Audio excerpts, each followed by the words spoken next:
سرہندی کی، جائے سجدہ کا ادب کیا ہے۔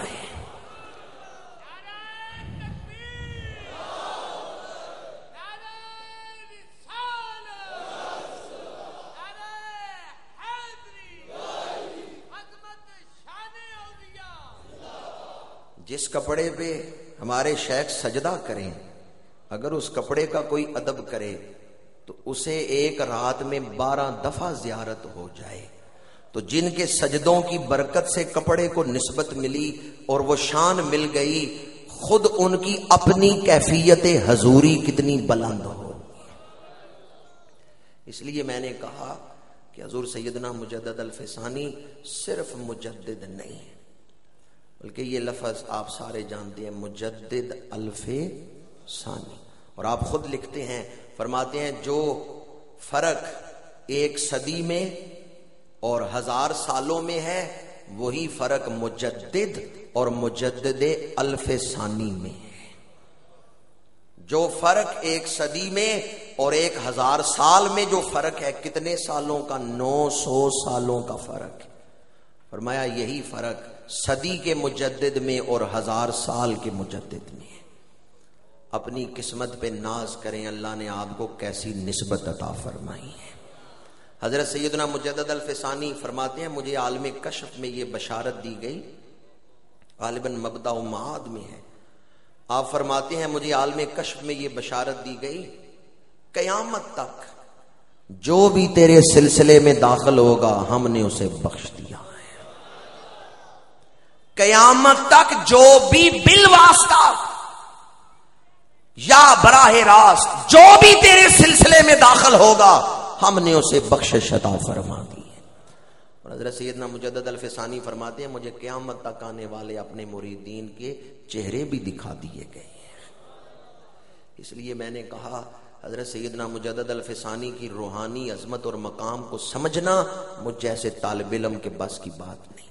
میری کیا حیثیت و اوقات ہے کہ میں اس ہستی کی جمال آرائی کے لیے آئینہ داری کا کام کر سکوں اور آپ کو دکھاؤں کہ ان کی عظمت کیا ہے۔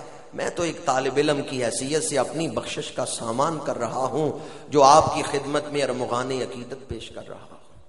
بس آخری بات کر رہا ہوں کہ وقت مختصر ہے۔ قیومیت میں بقائے عالم کا سبب بنایا گیا قیوم کو، اور مجددیت میں کار تجدید سونپا گیا، اور کار تجدید کے لیے غیرت بنیادی شرط ہے۔ جس میں غیرت نہ ہو وہ تو اپنا ایمان نہیں بچا سکتا، دوسروں کا ایمان کیا بچانا ہے۔ مجددیت کس چیز کا نام ہے؟ دین کا درد اپنے سینے میں رکھنا۔ جو مجددی ہے وہ دینی غیرت رکھتا ہے۔ محض ہاتھ میں ہاتھ دے دیا، کوئی مجددی نسبت حاصل کر لی، لیکن دل میں وہ غیرت دینی پیدا نہیں ہوئی تو سمجھیں ابھی مجددی فیض نہیں آپ کو ملا۔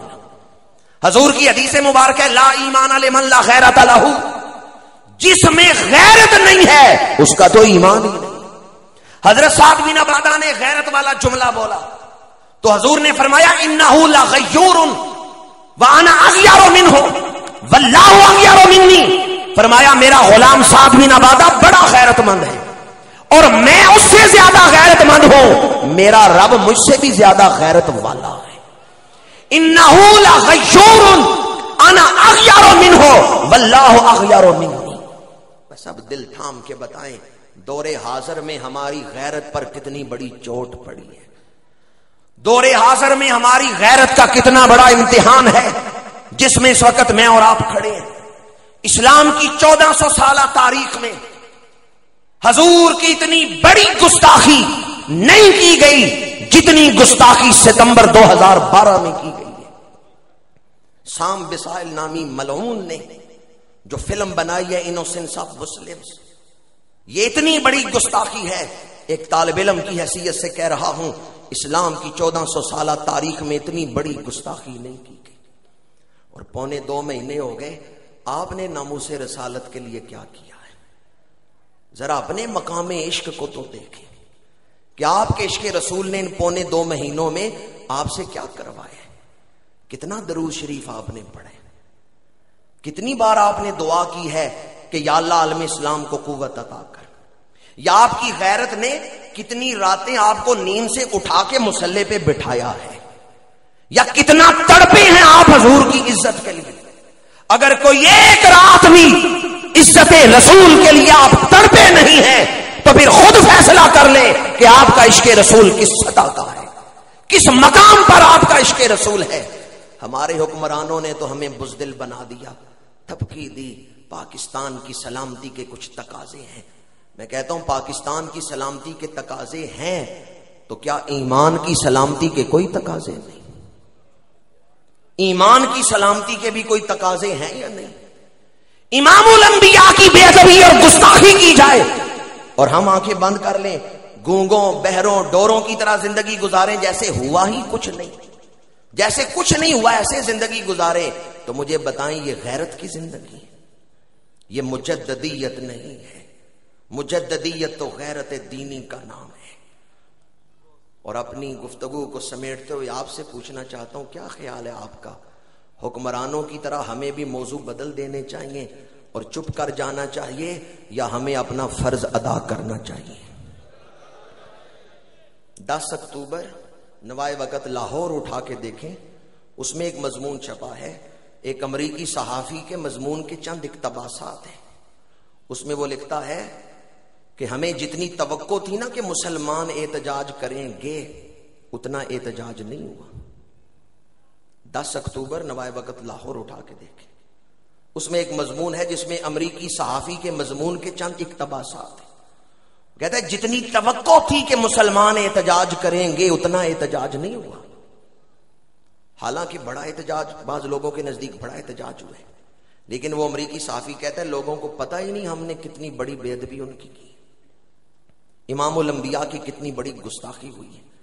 ہمارے بزرگوں نے تو ہمیں یہ ادب سکھایا، جے لکھواری اتر گلابوں تو یہ نت زبانہ، نام اونا دے لائق نائی کی کلمے دا کانا. 1000 بار بشویم دہن بمشکو گلاب، ہنوز نامے تو گفتن کمال بے ادبیست.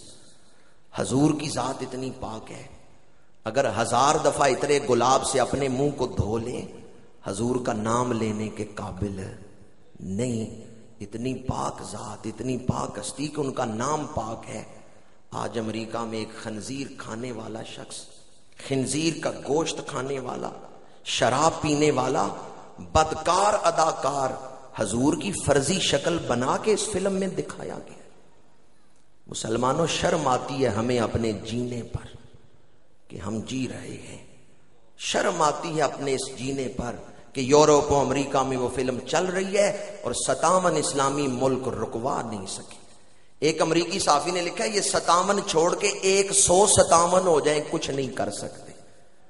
آگے وہ وجہ لکھتا ہے، کہتا ہے بکریاں بکریاں ہی ہوتی ہیں، 200 ہوں یا 400، ان میں کوئی شیر نہیں ہے. کہتا ہے یہ 57 چھوڑ کے 157 ہو جائیں کیا کر لیں گے؟ بکریاں بکریاں ہی ہوتی ہیں چاہے 200 ہوں یا 400 ہوں.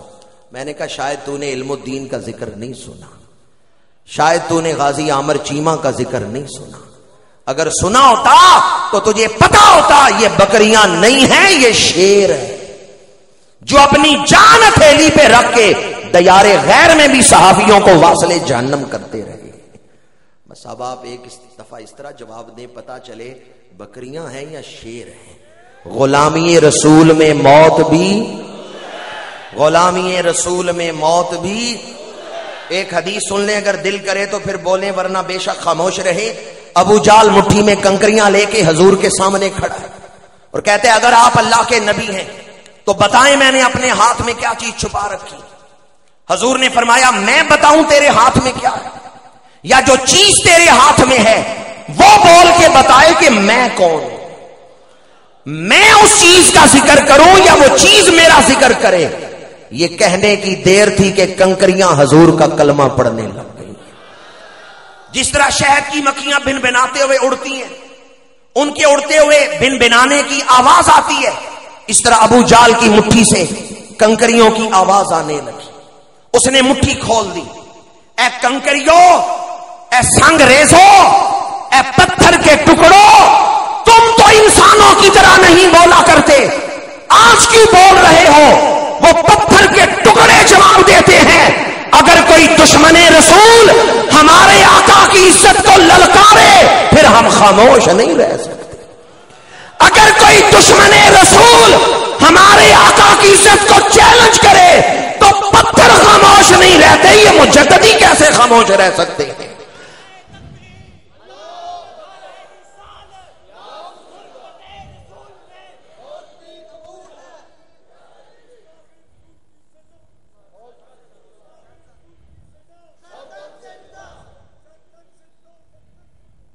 میں نے عزت رسول کا واسطہ دے کے آپ کو ایک بات سنائی ہے کہ ابو جہل عزت رسالت کو للکارے تو پتھر چپ نہیں رہتے بلکہ للکار کے شان رسالت بیان کر رہے ہیں.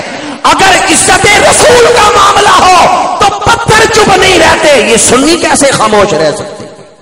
آئیں ایک دفعہ غیرت دینی کے جذبے سے معمور ہو کر اور دامن مجدد الفسانی پکڑ کے پتا چلے کہ آج جناب مسند نشین ولایت تاجدار تصوف و طریقت حضرت پیر سید جماعت علی شاہ صاحب کتے سا سر العزیز کے عرس پر بیٹھنے والے اپنے دلوں میں مجددیت کا فیض رکھتے ہیں، دینی غیرت رکھتے ہیں. ایک دفعہ یوں جواب دے کہ در و دیوار گواہ ہو جائے یہ وہ دیوانے بیٹھے ہیں جو جان سے بڑھ کے اللہ کے نبی کے ساتھ پیار کرتے ہیں. غلامی رسول میں موت بھی، غلامی رسول میں موت بھی. مجھے ایک دوست کہنے لگے اگر ہم اونچا بولیں تو کون سا امریکہ آواز پہنچ جائے گی. میں نے کہا امریکہ پہنچے نہ پہنچے مدینہ منورہ ضرور پہنچے گی. غازی علم الدین شہید نے اپنے بھائی سے پوچھا اگر کوئی راجپال کو قتل کر دے تو انعام کیا ملے گا؟ بھائی نے کہا انعام یہ ملے گا حکومت اسے پھانسی چڑھائے گی، تختہ دار پہ چڑھائے گی. بھائی صاحب نے کہا کتنا اچھا انعام ہے، کتنا بڑا انعام ہے. بھائی نے کہا اسے پھانسی دی جائے گی اور تو کہتا ہے بڑا انعام ہے.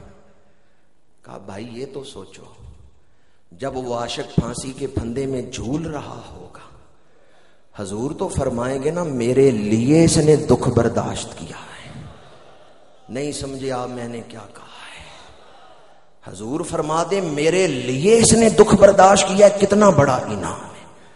حضور فرمائیں میرے لیے اس نے یہ کام کیا ہے، کتنا بڑا انعام. آپ اپنے جذبات کا اظہار یوں کریں، بیٹھے علی پور شریف میں ہیں پر جن کا عرس منا رہے ہیں ان کی شان یہ ہے اللہ نے ان کو یہ شان عطا فرمائی تھی مریدوں کا ہاتھ ادھر پکڑتے تھے پہنچا ادھر مدینہ منورہ دیتے تھے. بیٹھے علی پور شریف میں ہیں پر علی پور شریف کو مدینہ منورہ بنا کے بیٹھے ہیں. اس لیے ذوق اور محبت کے ساتھ جواب دے غلامی رسول میں موت بھی. یاد رکھیں موت اسی وقت آئے گی جب اللہ نے لکھی ہے. حضرت خالد بن ولید کے مزار پہ کتبہ ہے، اس پہ لکھا ہوا ہے کہ اگر دشمنان دین کے ساتھ لڑنے سے موت آتی تو میں کسی میدان جنگ میں شہید ہوتا. اگر دشمنان دین کے ساتھ لڑنے سے موت آتی خالد بن ولید کہتے ہیں میں کسی میدان جنگ میں شہید ہوتا. میں اپنے گھر بستر پہ جان دے رہا ہوں، پتا چلا موت وہیں آتی ہے جہاں اللہ نے لکھ دی ہے. آپ صرف اس نظریے سے جواب دیں آج عرس پاک کا ماحول، یہ زمین قیامت کے دن ہمارے ایمان پر گواہ ہوگی کہ یہ وہ لوگ ہیں جنہوں نے اپنی زندگی حضور کے نام کر دی ہے. غلامی رسول میں موت بھی. اگرچہ اس موضوع پر کرنے کے لیے بہت ساری باتیں ہیں پر میں اپنی گفتگو کو سمیٹتا ہوں.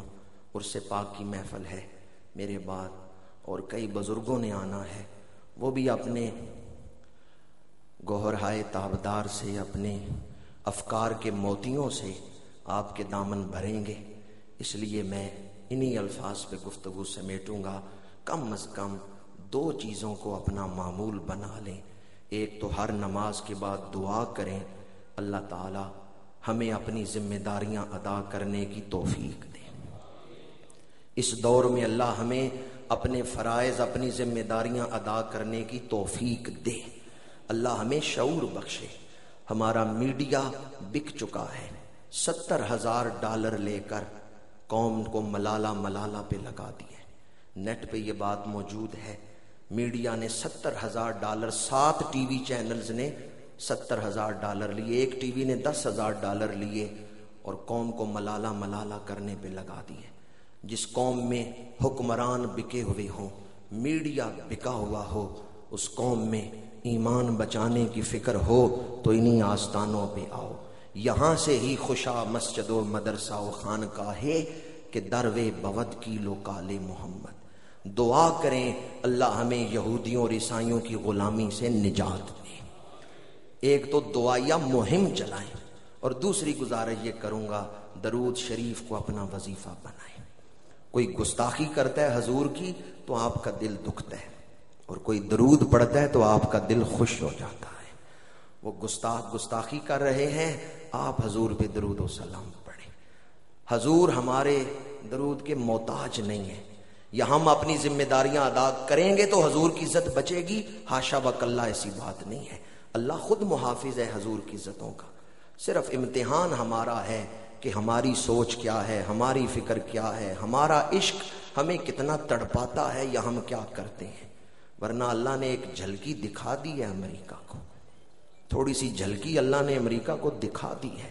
مٹ گئے مٹتے ہیں مٹ جائیں گے آدھا تیرے، نہ مٹا ہے نہ مٹے گا کبھی، اور کی محمد سے وفا تو نے تو ہم تیرے ہیں، یہ جہاں چیز ہے کیا لوح و قلم تیرے ہیں، وما علینا الا البلاغ۔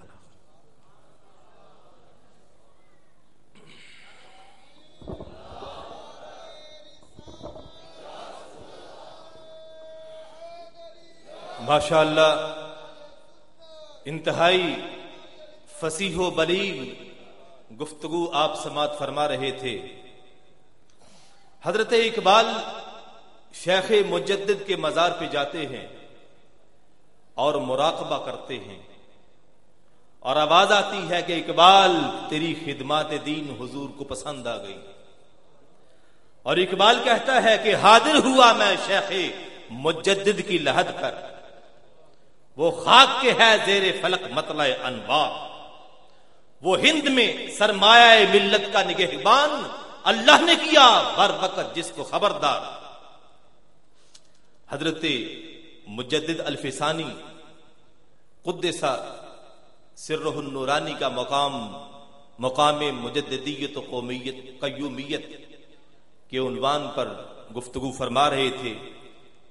حضرت علامہ صاحبزادہ غلام بشیر نقشبندی صاحب، معزز حاضرین، میں ایک حدیث پاک آپ کی سماعتوں کی نظر کرنا چاہتا ہوں۔ امام الانبیاء صلی اللہ تعالی علیہ وسلم کے پاس ایک شخص آتا ہے، عرض کی یا رسول اللہ صلی اللہ علیہ وسلم، میں مومن کب بن سکتا ہوں، میں مومن کب کہلوا سکتا ہوں؟ سرکار نے فرمایا اذا سرت کا حسنت کا و اذا ساعت کا سیئت کا فانت مومن۔ حضور نے فرمایا جب تیری نیکی تجھے خوش کر دے اور تیرا گناہ تجھے پریشان کر دے تو مومن ہے۔ تیری نیکی تجھے خوش کر دے، ہم خوش ہوں گے، صاحب مزار خوش ہوں گے تب جب ہم ان اولیاء حق کی تعلیمات پر عمل کریں گے اور اپنی زندگیوں کو ان کے مطابق بنائیں گے۔ رب العالمین ہم سب کی اس حاضری قبول فرمائے۔ معزز حاضرین، اب آپ کے سامنے نعت سید الورا، مخزن جود و سخا، مطلع صبح ازل، نور ذات لم یزل، سید الرسل مولائے کل صلی اللہ تعالی علیہ وسلم میں گلہائے نعت کے لیے میں دعوت دے رہا ہوں جناب محترم سید لیاقت علی صاحب۔ ان کی آمد سے پہلے محبت کے ساتھ نعرہ لگائیے، نعرہ تکبیر، نعرہ رسالت، نعرہ رسالت، عظمت و شان مصطفیٰ، آستانہ علی علی ثانی علی پور سیدہ شریف۔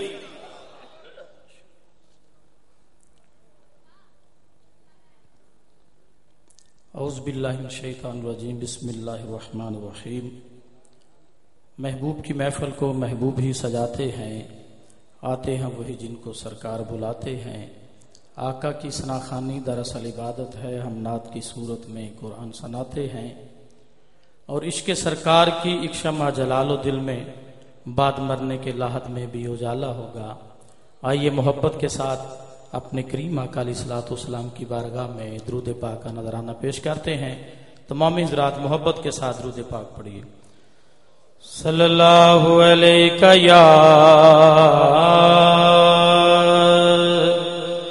یا رسول اللہ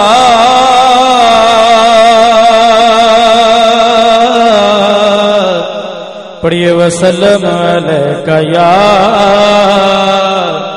حبیب اللہ.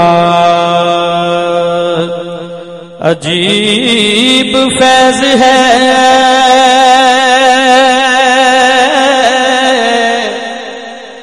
عجیب فیض ہے آقا تیری محبت کا. عجیب فیض ہے آقا تیری محبت کا. درود تجھ پر پڑھوں اور خود سنور جاؤں. پڑھیے صلی اللہ علیہ یا رسول اللہ وسلم علیہ یا حبیب اللہ. کاغا سب تن کھایو. ولی کامل کے آستانے پہ بیٹھے ہیں اور یہ ولی کامل کا لکھا ہوا کلام. کاغا سب تن کھایو مورا چن چن کھایو ماس.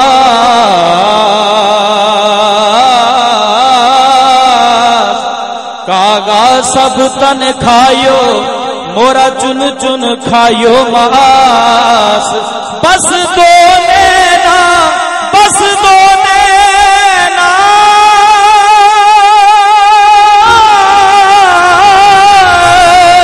بس دو نینا بس دو نینا بس دو نینا بس دو نینا مت کھایو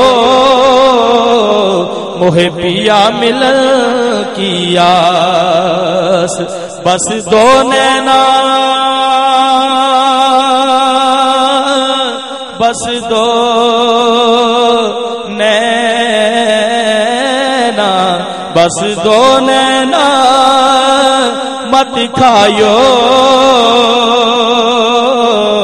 موہے پیا ملن کی آس. صلی اللہ علیہ یا رسول اللہ پڑھیے. وسلم علیہ یا حبیب اللہ. میراث شریف کے حوالے سے ایک کلام کے چند اشعار پیش کروں گا.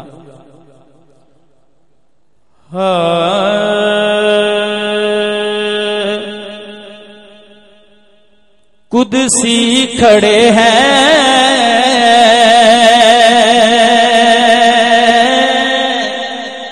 حیران ہو کے. قدسی کھڑے ہیں حیران ہو کے. سدرا سے بشر جا رہا ہے میرے مصطفیٰ کی عظمت نہ پوچھو. میرے مصطفیٰ کی عظمت نہ پوچھو. عقل بھی نہ مگر جا رہا ہے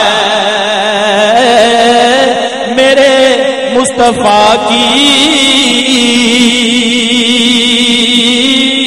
عظمت نہ پوچھو. عقل بھی نہ مانے مگر جا رہا ہے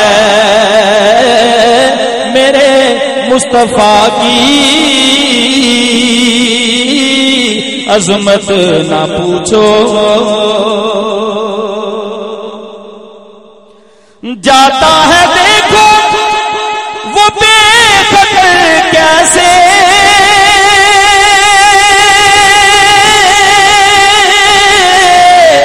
کہ سب جانتا ہے راہ وہ جیسے، جاتا ہے دیکھو وہ بے خطر کیسے، کہ سب جانتا ہے راہ وہ جیسے، وہ یوں جا رہا ہے جیسے کہ کوئی، وہ یوں جا رہا ہے جیسے کہ کوئی گھر والا اپنے ہی گھر جا رہا ہے، وہ یوں جا رہا ہے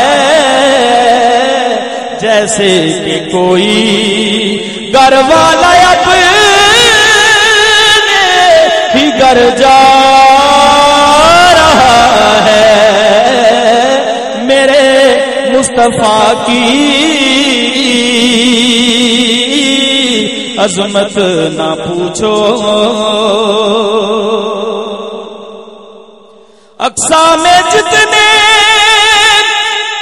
بھی مرسل کھڑے تھے، خیر تمہیں سارے کے سارے پڑے تھے، اقصا میں جتنے بھی مرسل کھڑے تھے، خیر تمہیں سارے کے سارے پڑے تھے، ہم ان کے پیچھے یہ کیا پڑھ رہے تھے، ہم ان کے پیچھے یہ کیا پڑھ رہے تھے، نمازیں وہ لینے اگر جا رہا ہے، میرے مصطفیٰ کی عظمت نہ پوچھو، حلیمہ کے گھر کی کہانی نہ پوچھو،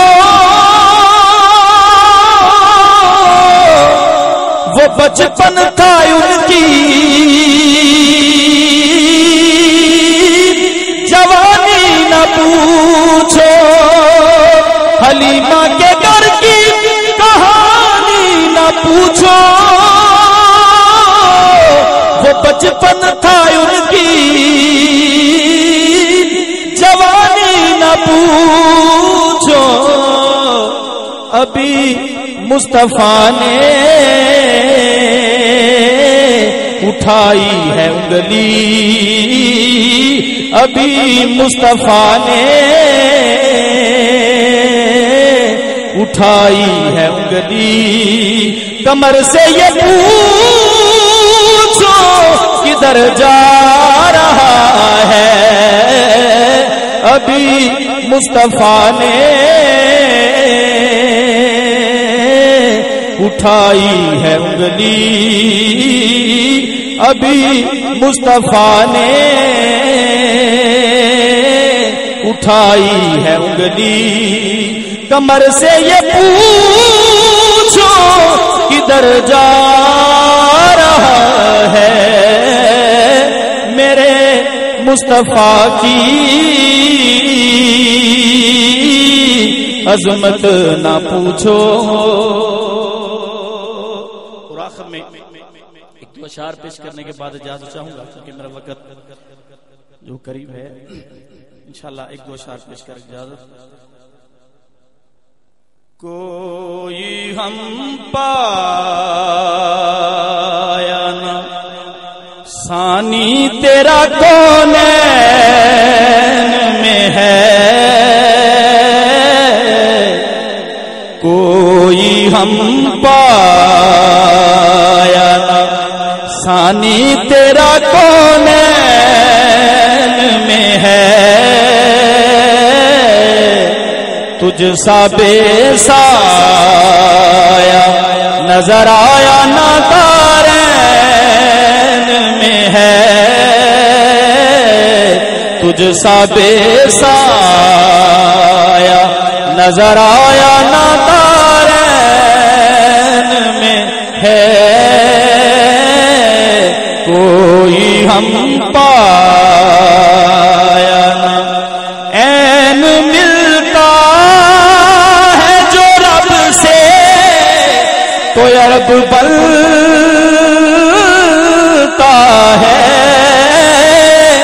عین ملتا ہے جو رب سے، کوئی عرب بنتا ہے، ایک حقیقت ہے جو پوشیدہ اسی عین میں ہے،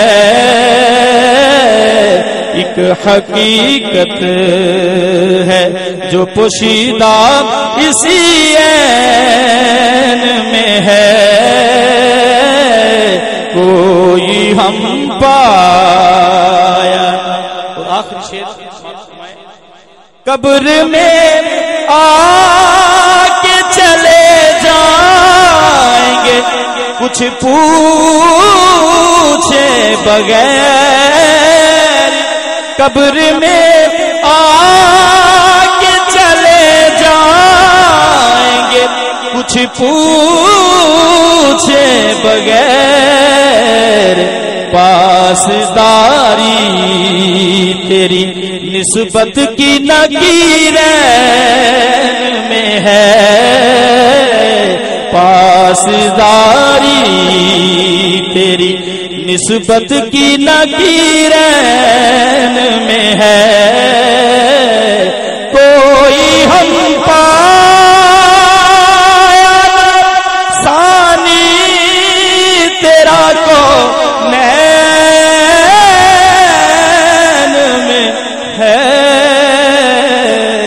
تجھ سا بے سایہ نظر آیا نہ دارین میں ہے کوئی۔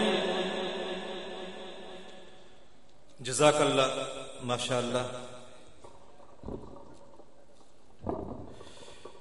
معزز سامعین گرامی، شاہ صاحب کی نعت کے دوران مفتی اعظم پاکستان، عاشق رسول، مفکر ملت اسلامیہ، فصیح اللسان، حضرت علامہ مفتی محمد مظہر اللہ سیالی صاحب تشریف لائے، انہیں خوش آمدید کہتے ہیں۔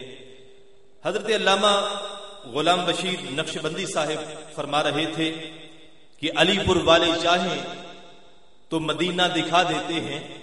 میں نے یہاں تک پڑھا ہے کہ حضور قبلہ عالم حضور نقش لاسانی رحمت اللہ علیہ کے ایک غلام عالم دین ابھی باحیات ہیں، انہیں نبی پاک صلی اللہ تعالی علیہ وسلم کا دیدار نصیب ہوا۔ وہ لکھتے ہیں ایک بار حضور نقش لاسانی رحمت اللہ علیہ تنہا تشریف فرما تھے، تو میں نے تنہائی سے فائدہ اٹھاتے ہوئے عرض کی حضور کبھی نگاہ کرم فرمائیں تو مجھے اللہ کے محبوب کا دیدار نصیب ہو جائے۔ تو حضور نقش لاسانی فرمانے لگے اگے تسلی نہیں سی ہوئی، پہلے تسلی نہیں ہوئی۔ دیکھیے کہ شیخ کامل کی نگاہ، ایک بندہ بڈیانہ سے چلتا ہے، مراقبہ میں حضور نقش لاسانی کے پاؤں کو بوسے دیتے ہیں، جب علی پور آتے ہیں آپ جلوہ گر ہیں، جب قدموں کو چومنے لگتے ہیں تو آپ فرماتے ہیں بابا جی پہلے تسلی نہیں ہوئی۔ یہ نگاہ ولی اور یہاں کے مشائخ بحمد اللہ تعالی اللہ نے بڑا عظیم شرف بخشا ہے۔ اب دعوت خطاب اس شخصیت کو دے رہا ہوں جو حضور نقش لاسانی کے منظور نظر خطیب تھے، اور حضور نقش لاسانی رحمت اللہ علیہ کو آپ کا خطاب بڑا پسند تھا۔ دلائل میں بحر بے کراں اور انداز امام راضی جیسا. میری مراد فصیح اللسان مفکر ملت اسلامیہ حضرت علامہ مفتی محمد مظہر اللہ سیالوی تشریف لاتے ہیں اور اپنے خطاب سے ہمیں نوازتے ہیں. ان کی آمد سے پہلے ذرا محبت کے ساتھ نعرہ لگائیے، نعرہ تکبیر، نعرہ رسالت، نعرہ رسالت، عظمت و شان مصطفیٰ، آستانِ عالیہ ثانی علی پور سیدہ شریف.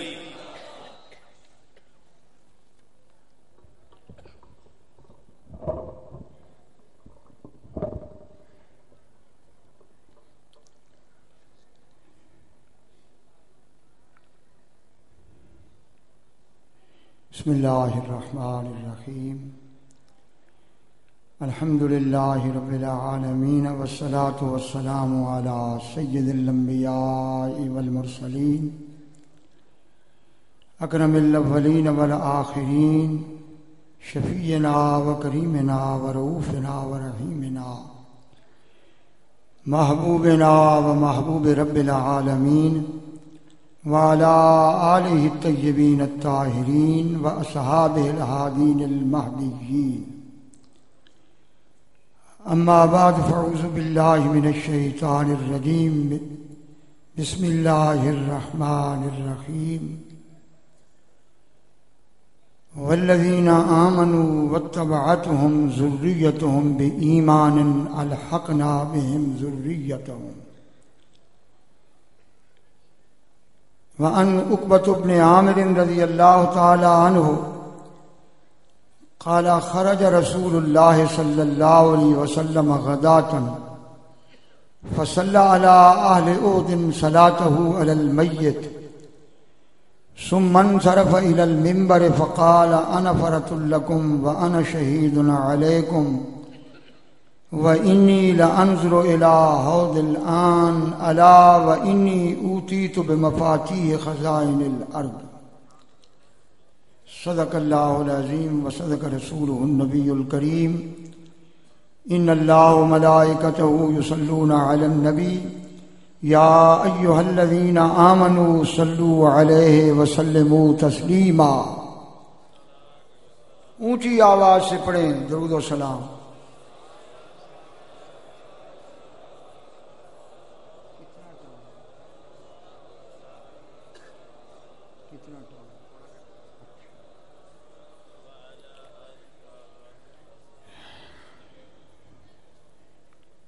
حضرات سادات کرام،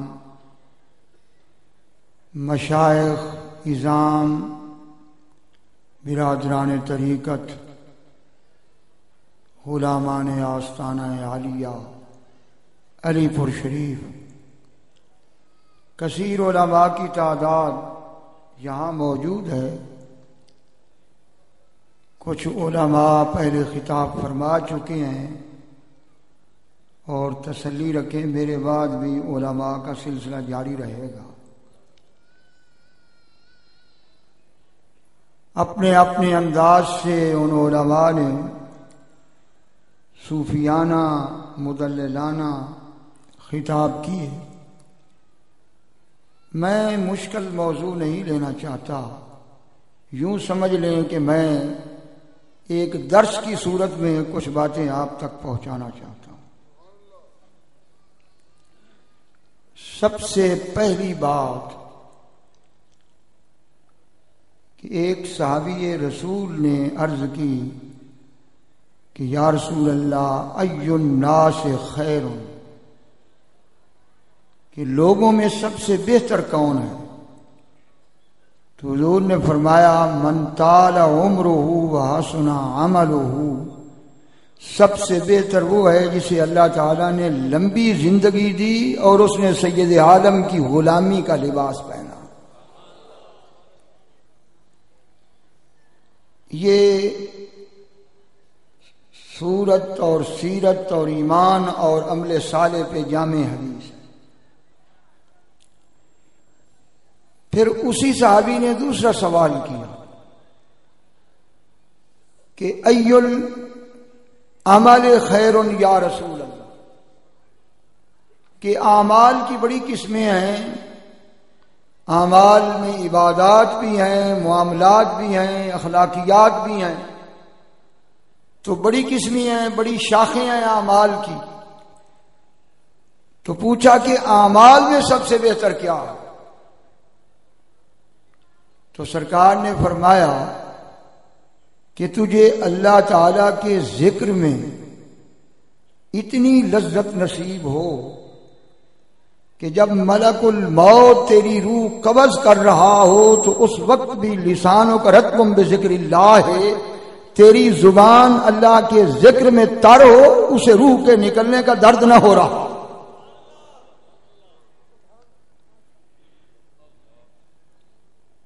یہ دو سوال صحابی نے پوچھے. تو تیسرا سوال خود حضور نے پوچھا کہ تم نے خیر کے متعلق پوچھا، خیر الناس کون ہے، خیر العمل کون ہے، یہ تو نے پوچھا ہے. تو میں تم سے یہ پوچھتا ہوں کہ ای الاعمال احب الی اللہ، کہ اعمال میں اللہ تعالیٰ کو سب سے محبوب عمل کیا ہے؟ کیونکہ محبوب عمل کا مقام خیر سے اوپر ہے. جو پسندیدہ چیز ہو، اللہ تعالیٰ کی نگاہ میں جو محبوب ہو، تو جہاں شان محبوبیت ہے وہاں مقام بلند ہے. اللہ تعالیٰ کے رسول کی اطاعت کی جزا جنت ہے، اور اللہ تعالیٰ کے محبوب کی ہر ادا کو اختیار کرنے سے رب کی شان محبوبیت نصیب ہوتی ہے. حضور نے پوچھا کہ تمام اعمال میں تم جانتے ہو کہ سب سے محبوب عمل کیا ہے؟ کسی صحابی نے نماز کا ذکر کیا، زکوٰۃ کا ذکر کیا. حضور خاموش رہے.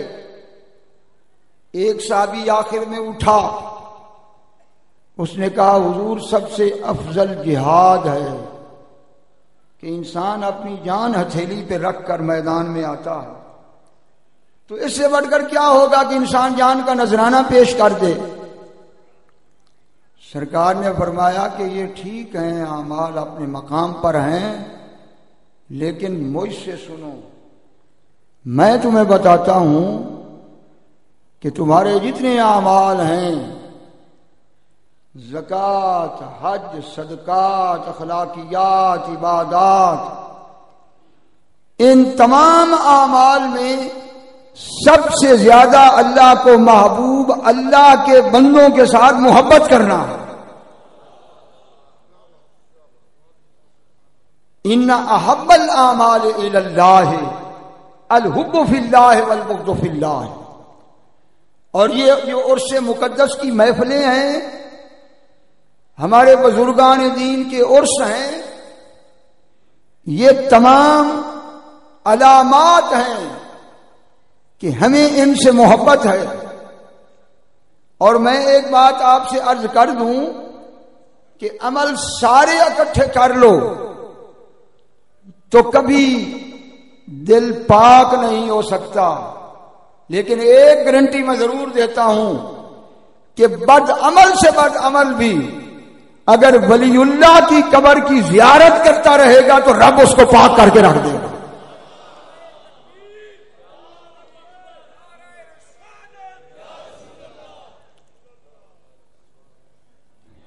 جو چیز اللہ تعالیٰ کو سب سے زیادہ محبوب ہے، بندہ وہ عمل نہ کرے، باقی کرتا رہے تو اللہ تعالیٰ کی نگاہ میں پسندیدہ ہو جائے گا. اسی موضوع پر ایک اور حدیث سنیں جو اس مسئلے کو بہت واضح کر دے گی. حضرت عمر کو سرکار نے مخاطب کر کے فرمایا، صحابہ کرام کی ایک جماعت حاضر مجلس تھی اور راوی حضرت عمر ہیں. حضور نے فرمایا کہ ان من عباد اللہ لناس ما هم بانبیاء ولا شہداء یغبطهم الانبیاء والشہداء یوم القیامت بمکانہم من اللہ. فرمایا میرے صحابہ، میری امت میں ایسے لوگ آ رہے ہیں نہ نبی ہیں نہ شہید ہیں، مگر کل قیامت کے دن رب انہیں اتنے قرب کے مقام پہ بٹھائے گا کہ نبی بھی ان کی شان پر رشک کریں گے اور شہید بھی کہیں گے شہید نہ ہوتے اور ان کے مقام پر ہوتے۔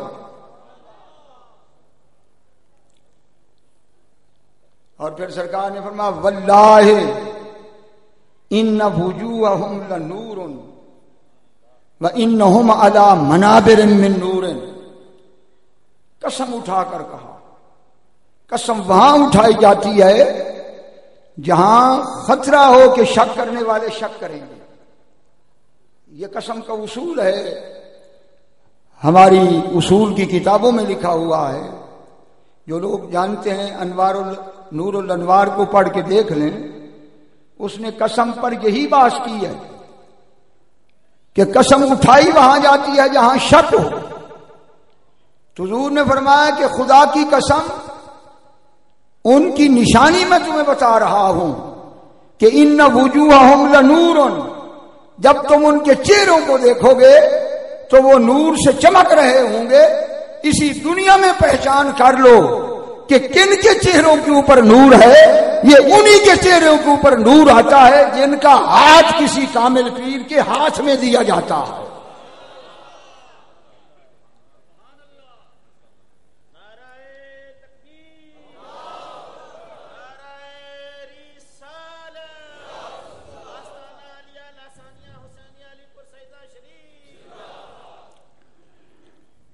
صحابہ کرام نے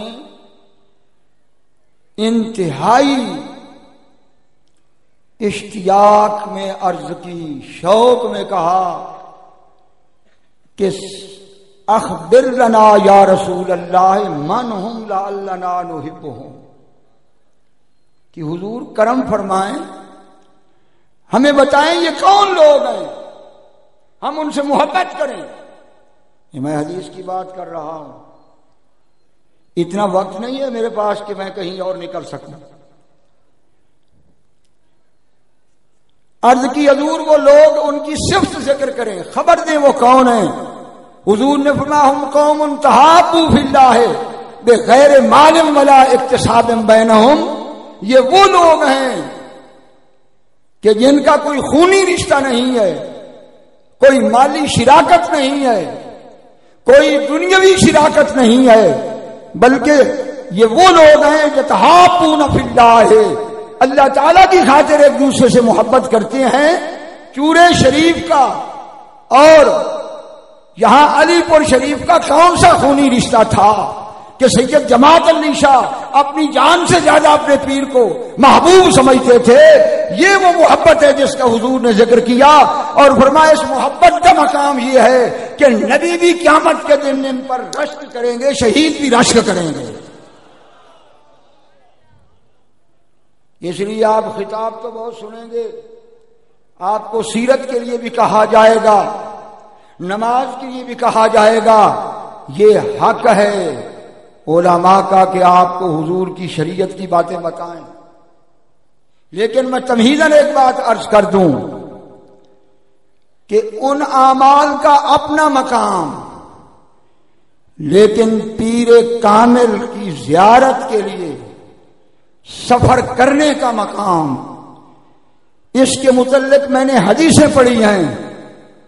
سرکار نے فرمایا اس شخص کی پیشانی میں نیک بختی ثبت کر دی جاتی ہے جو اللہ کے نیک بندوں کی زیارت کے لیے سفر کر کے آتا، وہ کبھی بدبخت نہیں ہو سکتے۔ حضرت عقبہ ابن عامر صحابی، جن کی میں نے حدیث روایت کی، بخاری کتاب الجنائز میں ہے، آپ فرماتے ہیں آخری سال تھا حضور کا، 8 سال شہدائے احد کو شہید ہوئے گزر چکے تھے کہ خرج رسول اللہ غداتن، دن کے اگلے حصے میں حضور نے مدینہ شریف سے شہدائے احد کی قبروں پر آنے کا ارادہ کیا۔ صحابہ کو پتہ چل گیا تو کثیر مدینہ کے صحابہ کی جماعت حضور کے ساتھ ہو گئی. تقریباً 3 میل کا سفر. اس وقت حضور کی عمر 63 سال کے قریب تھی. یہ 3 میل کا سفر سواری پہ نہیں، سید عالم نے پیدل کیا، اور صحابہ بھی پیدل تھے. اور آپ نے شہدائے احد کی قبور پر آ کر ان کی مغفرت کے لیے دعا فرمائی. میں زیادہ تفصیل تو نہیں ذکر کر سکتا کیونکہ یہ طالب علموں کا درس نہیں ہے، یہ تبرکاً حاضری ہے.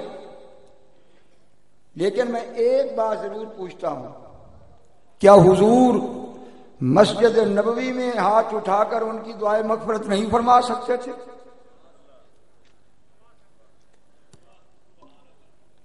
حضور کے سامنے کیا پردہ ہے؟ نجاشی کی میت پڑی ہوئی تھی حبشہ میں، اور حضور مدینے میں اس کا نماز جنازہ پڑھ رہے تھے. امام اعظم نے کہا کہ نماز جنازہ غائبانہ کسی کا جائز نہیں.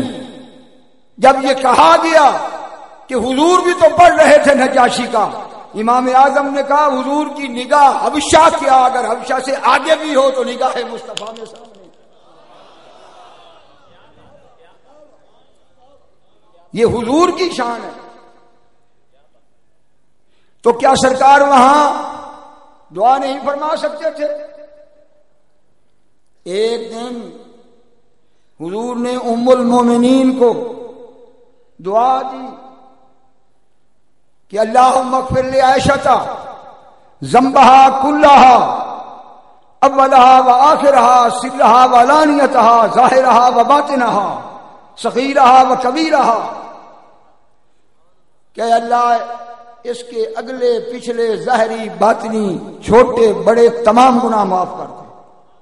ام المومنین کو وجد آ گیا. میں حدیث کی بات بتا رہا ہوں. وجد ایسا آیا کہ آپ اس وجد کے اندر خوشی سے جھومتے ہوئے گری اور نبی پاک کی گود میں سارا عالم. تو حضور نے فرمایا کہ اتنی خوشی؟ عرض کی اس سے بڑھ کر میرے لیے کیا خوشی ہو کہ آج آپ نے مجھے بخشوا دیا. اس سے بڑھ کر کیا خوشی مجھے ہوگی؟ تو آگے بھی سنو، مت گھبراؤ، نہ اس امت میں شرک ہوگا. شرک سے ہم ڈرائیں گے ضرور آپ کو کیونکہ حکم ہے، لیکن خطرہ کوئی نہیں ہے. اس امت میں شرک نہیں ہوگا، گناہ ہوں گے. حضور فرماتے ہیں ان کے گناہ میں نے بخشوا دیے. اس لیے 120 جو ٹوٹل جنت کی صفحے ہیں 120، ان میں سے 80 میری امت بھرے گی، 40 صفحے سارے نبیوں کی امت بھریں گی. اس لیے کہ شرک انہوں نے نہیں کیا، باقی میں نے بخشوا دیا ہے.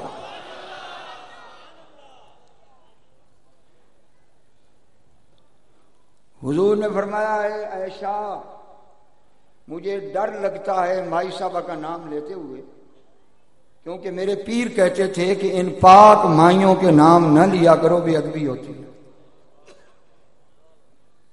علی جمیع ازواجہ و علی جمیع بناتہ، آپ یہ حکم فرماتے تھے. کیونکہ کوئی اپنی گھر والی کا نام یہاں سٹیج پہ ذکر کرنا چاہے گا تو پھر ان کے خطبوں کو بھی سن لیا کرو کہ جو لاؤڈ سپیکر پہ اپنی بچیوں کے نام تو بتانے سے کتراتے ہیں اور اہل بیت کی معصوم مائیوں کے نام لاؤڈ سپیکر پہ بیان کرتے ہیں. فرمایا یہ دعا جس سے تو خوش ہوئی ہے یہ ہر روز صبح و شام قیامت تک میں ہر امتی کے لیے یہی مانگتا ہوں.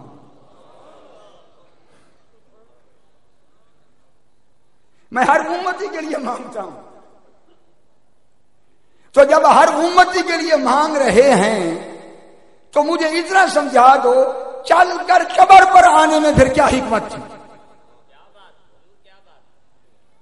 آج کل لٹریچر لکھے جائیں ہیں، یہ نئی نسل کو چھوڑ دو، ان کا اللہ ہی حافظ ہے. یہ بڑا پرفتن دور ہے. نہ مولویوں کے پاس کچھ رہا ہے، نئے نئے مسلک نکال رہے ہیں، کیونکہ یہ فیض سے خالی ہو گئے ہیں۔ اگر ایمان بچانا ہے تو صرف ایک ہی نسخہ رہ گیا ہے کہ جس پیر کو پکڑا ہے پکا پکڑو اور اسی کی راہ پر رہو بس۔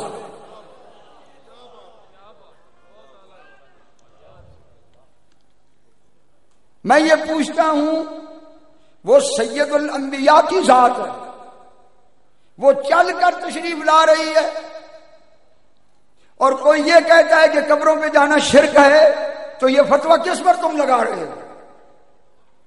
حضور کیوں چل کر آئے؟ 7 صحابہ چل کر آئے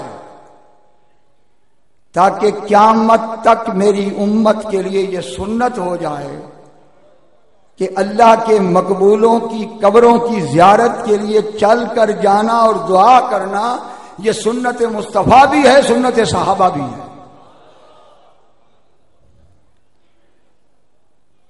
یہی عرس ہے حدیث کی روح سے ہم حاضری دیتے ہیں، یہ نبی پاک کی سنت ہے۔ اس کے بعد جلسہ ہے تو وہ بھی نبی پاک کی سنت ہے۔ ثم انصرف الی المنبر، شہدائے احد کی قبور پر دعائے مغفرت کرنے کے بعد منبر لگا، حضور منبر پہ تشریف لائے، صحابہ کی جماعت تھی، اور حضور نے منبر پہ کھڑے ہو کر اپنی شان بیان کی۔ اس لیے عرس کے 2 ہی صورتیں ہیں، پہلی حاضری دو ولی کے مزار پر، یہ عرس میں پہلی سنت مصطفیٰ ہے، اور پھر جلسہ کر کے شناخانی مصطفیٰ کرو، یہ دوسری سنت مصطفیٰ ہے۔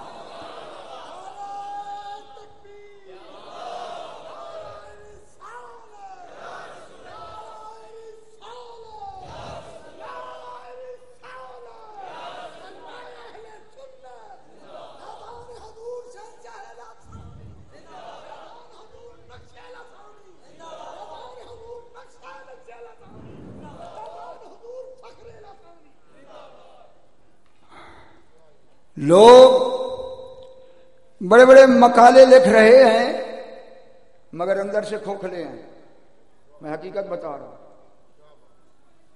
اور وہ حدیث مشکات شریف میں الحمدللہ میں نے طالب علموں کو پڑھائی ہے، حضور نے فرمایا کہ مساجدہم عامرۃ، کہ مسجدیں نمازیوں سے بھری ہوئی ہوں گی، اور قلوبہم خراب من الہدی، اور ان کے دل ایمان سے خالی ہوں گے۔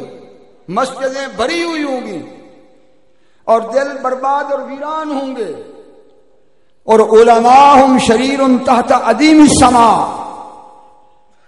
اس لیے کہ وہ ان علماء کی صحبت میں جائیں گے جو آسمان کی چھت کے نیچے بدترین خلائق ہیں۔ یہ اللہ کا شکر ہے کہ ہماری مسجدیں بھری ہوئی نہیں ہیں،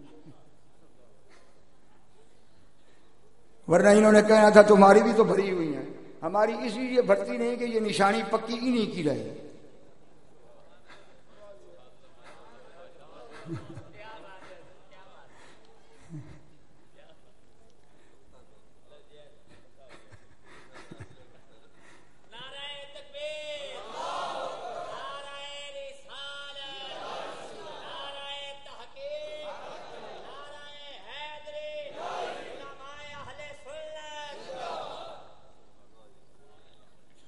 مجھے ایمان سے بتاؤ، جس مولوی کی زندگی کا مقصد ہی یہ ہے کہ کتاب مطالعہ کرتے ہوئے، سبق پڑھاتے ہوئے، مدرسہ بناتے ہوئے، تمہاری کھالیں کھینچتے ہوئے اور لوڈ